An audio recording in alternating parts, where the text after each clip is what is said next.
বিদ্যুৎ চায়। এই হচ্ছে তাদের হঠকারিতা। তাদের বন্ধু বান্ধব, তাদের সহকর্মীরাও তো সরকারের দায়িত্ব ছিল, তখন তারা কি করেছিল? সমগ্র বাংলাদেশে মানুষ যে বিদ্যুতের কষ্ট পাচ্ছেন, আমি আন্তরিকভাবে তার জন্য দুঃখ প্রকাশ করছি। কিন্তু এই সরকার, আপনাদের সরকার, এবং আমরা কাজ করছি যত দ্রুত সম্ভব মানুষকে এই কষ্টের হাত থেকে রক্ষা করার জন্য। আমরা আশা করছি সবকিছু ঠিকঠাক থাকলে আল্লাহর রহমতে, সবকিছু ঠিকঠাক থাকলে আল্লাহর রহমত থাকলে দ্রুতই আমরা এই অবস্থা থেকে মানুষকে বের করে নিয়ে আসতে পারবো, যাতে করে মানুষ কিছুটা হলেও স্বস্তি লাভ করতে পারে। প্রিয় ভাই বোনেরা, আজকে আমরা দেখছি ফ্যাসিবাদের সময় যেরকম আমরা দেখেছিলাম, যখন আপনাদের এখানকার আরেক প্রার্থী, আপনাদের এই এলাকা থেকে নির্বাচিত আরেক প্রধানমন্ত্রী দেশনেত্রী বেগম খালেদা জিয়া কে আপনারা 91 সালে নির্বাচিত করেছিলেন। উনি যখন 91 সালে দেশ পরিচালনার দায়িত্ব পেয়েছিল, তখন দেশ পরিচালনার দায়িত্ব পাওয়ার পরে আমরা দেখেছি যেই ফ্যাসিবাদকে এই দেশের মানুষ এই দেশ থেকে বিতাড়িত করে দিয়েছে, সেই ফ্যাসিবাদ বলেছিল 1 মিনিটের জন্য বিএনপি সরকারকে শান্তিতে থাকতে দেব না, সেই 91 সালে বলেছিল। এবং তারা বিভিন্ন অরাজকতা সৃষ্টি করে সেদিন চেষ্টা করেছিল সরকারকে ব্যর্থ করে দেওয়ার জন্য, কিন্তু 91 সালেও বাংলাদেশের মানুষের সমর্থন ছিল বিএনপির পাশে, সেই জন্য সরকারকে তারা ব্যর্থ করতে পারেনি।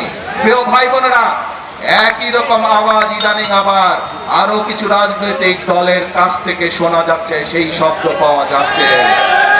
আমরা দুদিন আগে দেখলাম একটি রাজনৈতিক দলের কিছু সদস্যরা প্রতিবাদ করছে, গ্যাস দে, বিদ্যুৎ দে।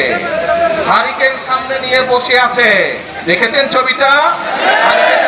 পিছনে কিন্তু এরকম ফ্যান চলছে, তাদের পিছনে ফ্যানের বাতাস খাচ্ছে, আর সামনে বলছে বিদ্যুৎ চাই, বিদ্যুৎ চাই।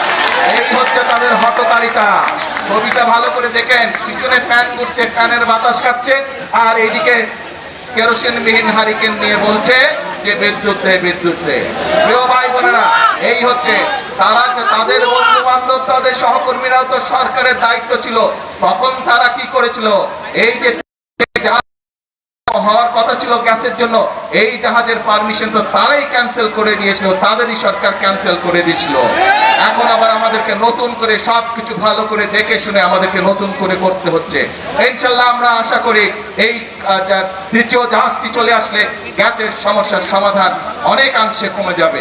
তবে এর জন্য অবশ্যই আমাদেরকে ধৈর্য ধারণ করতে হবে, দেশবাসীকে ধৈর্য ধারণ করতে হবে, কারণ এই জাহাজগুলো বানাতে যথেষ্ট সময় প্রয়োজন হয়, এবং যে কোনো জায়গায় এই জাহাজগুলো বানায় না, পৃথিবীর নির্দিষ্ট কয়েকটি দেশে এই জাহাজগুলো তৈরি করে, অনেক দামি জাহাজ এগুলো।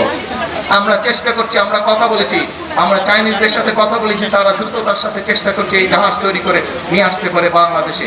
এর মধ্যে আপনি দেখেছেন দ্রুততার সাথে আমি মালয়েশিয়ার প্রধানমন্ত্রী জনাব আনোয়ার ইব্রাহিমের সাথে কথা বলেছিলাম যে সহযোগিতা দেওয়ার জন্য, গ্যাসের সহযোগিতা দেওয়ার জন্য। তারাও চেষ্টা করছে আমাদেরকে সেই সহযোগিতা দেওয়ার জন্য। প্রিয়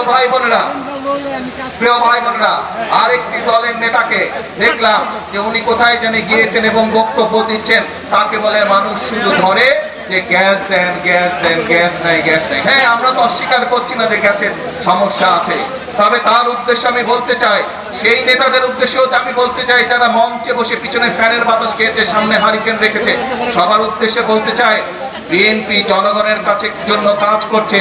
বিএনপির পরিকল্পনা রয়েছে জনগণের জন্য, কিভাবে আমরা জনগণের এই জ্বালানি সমস্যার সমাধান করব। ইনশাল্লাহ আগামী এই যে সংসদ 27 তারিখে শুরু হবে, এই সংসদে আমরা সংসদের মধ্যেই আমরা বাংলাদেশের জনগণের সঙ্গে উপস্থাপন করব আগামী 10 বছর আমরা কিভাবে এই দেশের মানুষের জন্য জ্বালানি সমস্যার সমাধান করব, সেই পরিকল্পনা। আজকে এই সকল রাজনৈতিক দলকে পরিষ্কারভাবে আমি বলতে চাই, আপনারা যদি মনে করেন অতই জনগণের প্রতি আপনাদের দায়িত্ব আছে, তাহলে আপনাদের পরিকল্পনা নিয়ে আসুন জনগণের সামনে। আপনাদের পরিকল্পনা যদি আগামী 3 মাসের মধ্যে সমস্যার সমাধান করে দিতে পারে, তাহলে আমি আপনাদের পরিকল্পনায় গ্রহণ করব। তাদের প্রতি আমি চ্যালেঞ্জ ছুড়ে দিলাম। যেই বিদ্যুতের সমস্যা রয়েছে, যেই গ্যাসের সমস্যা